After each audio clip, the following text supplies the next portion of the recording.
Hello guys, welcome back to my channel Psychology with Andre, and very happy new year to all. Welcome to 2025, and I think it's high time that you start studying for CUET-PG if you haven't started yet, because soon the registrations will open and in 3-4 months you are going to expecting exams.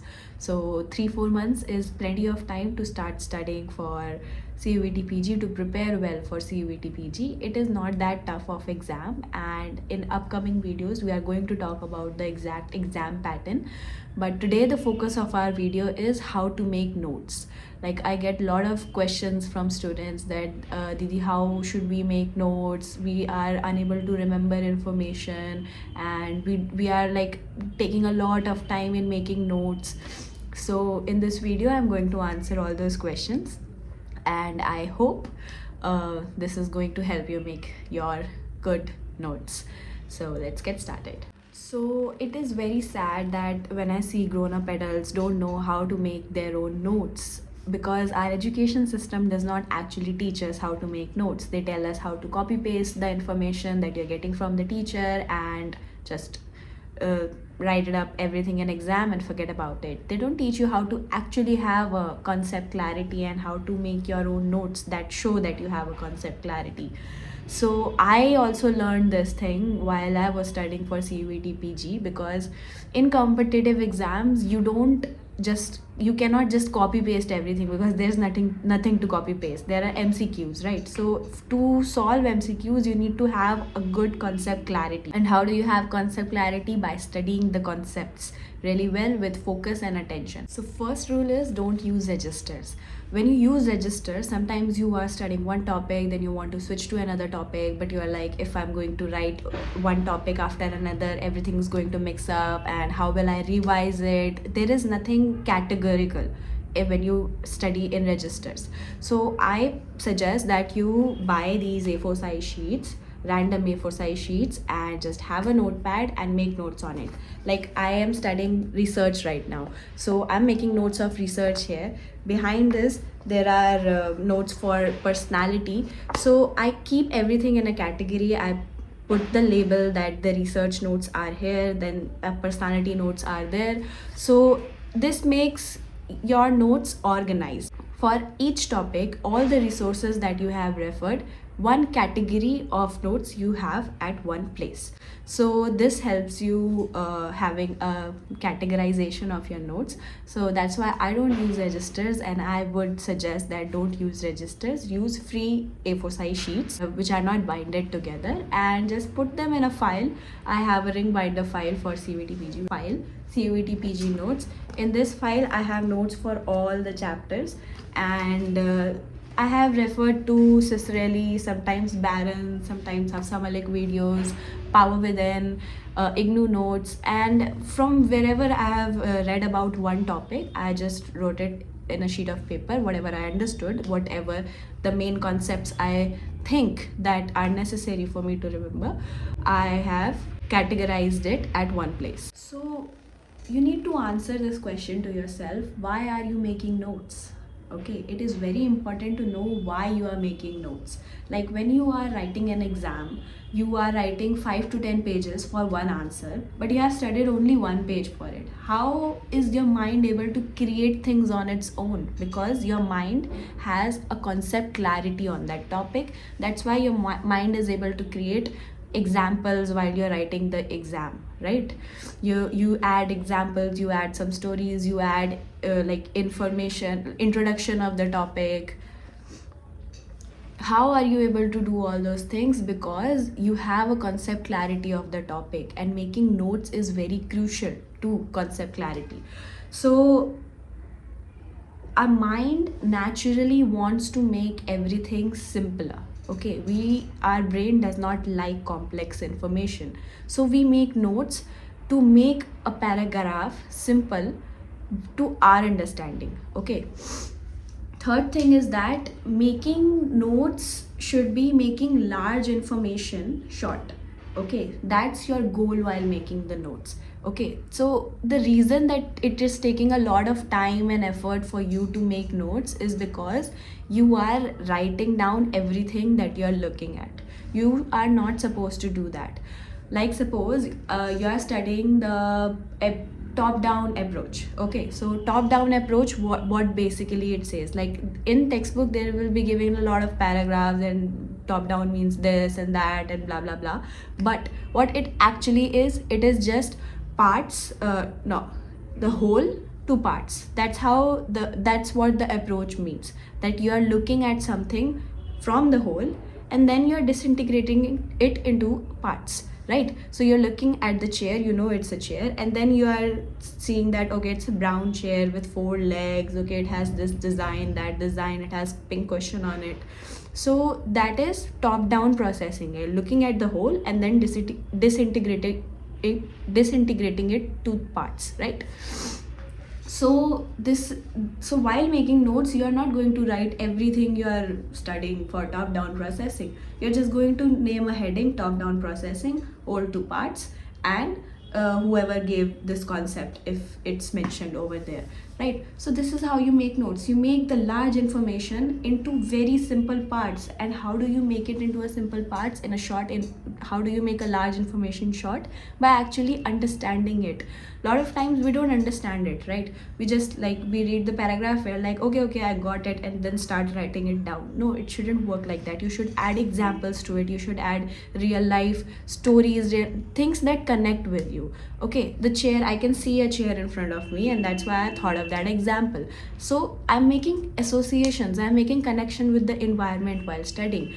So it is very important that the things that you're studying, you connect with it. Okay, and it helps in making notes while writing down the examples. You should know how to summarize a large information into small words. Don't use ChatGPT for it, because ChatGPT will help you for assignments, will help you in writing exams as well, but ChatGPT will not help you in cracking competitive exams, because then it's ChatGPT who's doing the work, you're not doing the work, and your brain should know how to do the work. So fourth thing is that there is always one more thing to know. What do I mean by this is, whenever we are going through a topic, when we are studying a topic, we find some things, we understand some things, we make note of it. But when we revisit the same topic, revisit the same paragraph, we find something new or we understand something new.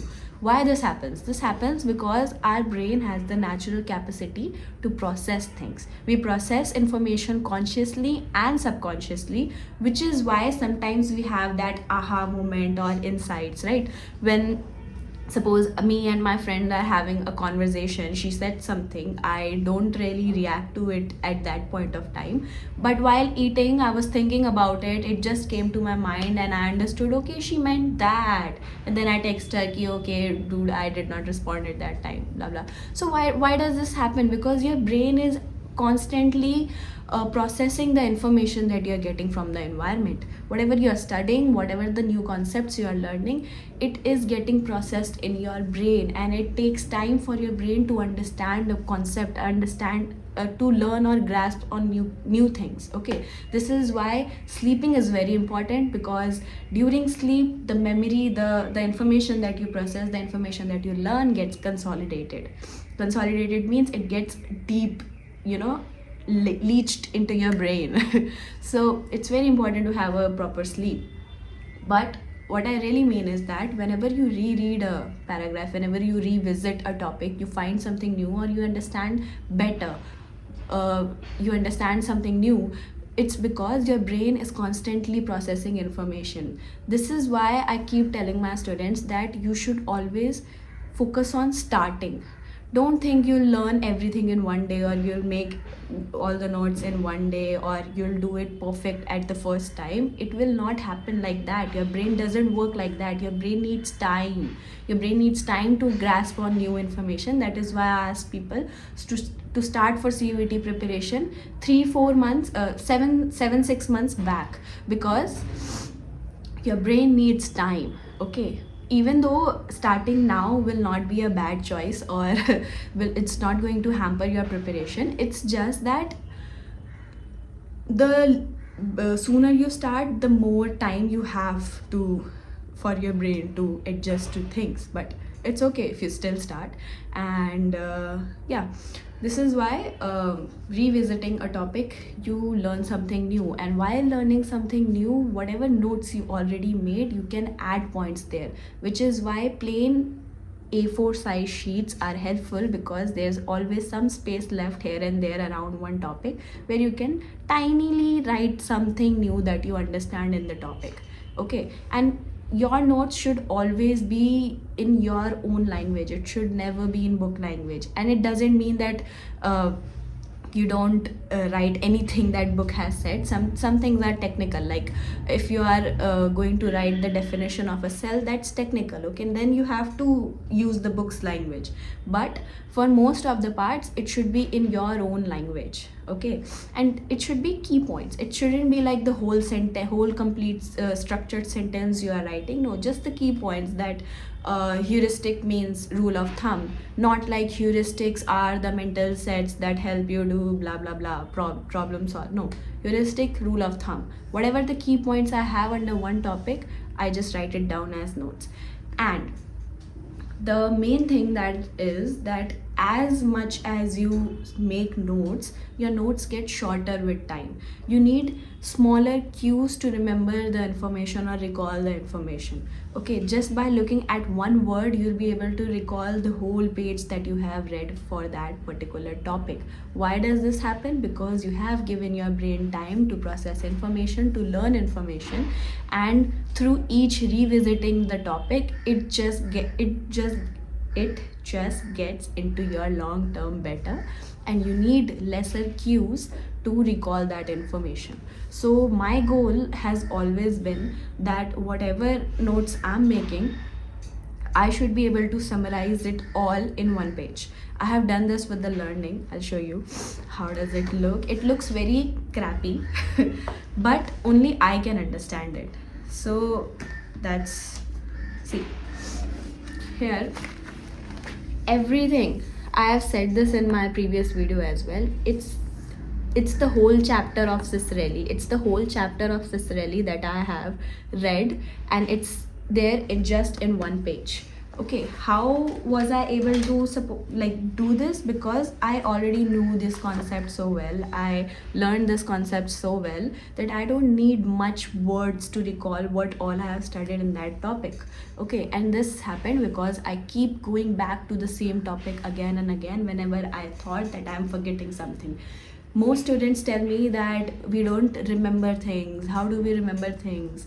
We keep forgetting things. It's because you are not going back to the same topic whenever you feel like you're forgetting it.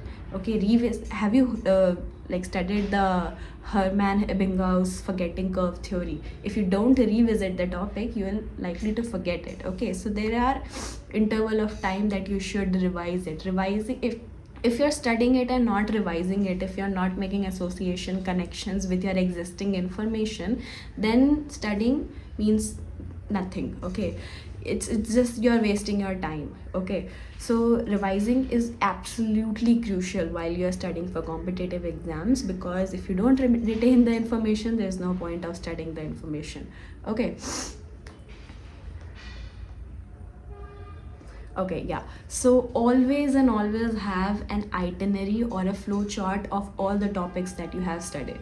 So for example, like in perception, I have also put that in my Telegram channel. For perception, sensation, memory, I guess, and learning, I have made a itinerary of topics that I have studied for CUET-PG, and you should too. So always and always make an itinerary of topics for everything that you have studied so far. So how do you do that? Like after you're done referring, suppose what I used to do is I used to start learning. So I used to finish this really, then I used to finish Barron, the same topic from Barron, to see if I missed any theory. Then I used to go to Power Within to check if Power Within has something extra that I have not studied in Barron and Cicerelli. So I used to refer 3 standard books. Okay, after that I used to make all the key theories that I have, not key, just all the theories that I have read in that particular topic, and I used to write put like it's like an itinerary at the first page, or an index you say at the first page, that all these topics I have studied under learning or perception or sensation. Okay, and after I'm done with the whole thing, after I'm done with the MCQ, I just go through that topic and I write it down, whatever I could recall of that topic. So in this way you have everything organized on a sheet of paper, that whatever you have studied, and you have everything organized in your head as well. So these are all the things that I keep in mind while making notes. That first, it should be on A4 size paper. Second, it should not, why I'm making notes, for the concept clarity and not for Instagram aesthetics. I am not using a lot of highlighters or black pen, blue pen to segregate what I'm writing, but I'm just using one blue pen because I should know what I'm writing. Nobody else has to know what I'm writing, right? And I don't have to please anyone with my notes or handwriting. Okay, I should know what I'm writing and I should be able to understand it. So that's my why there. And I should be able to create associations while making notes. Like if I'm studying one topic, I should connect it with what I already know. So understanding of that topics become better.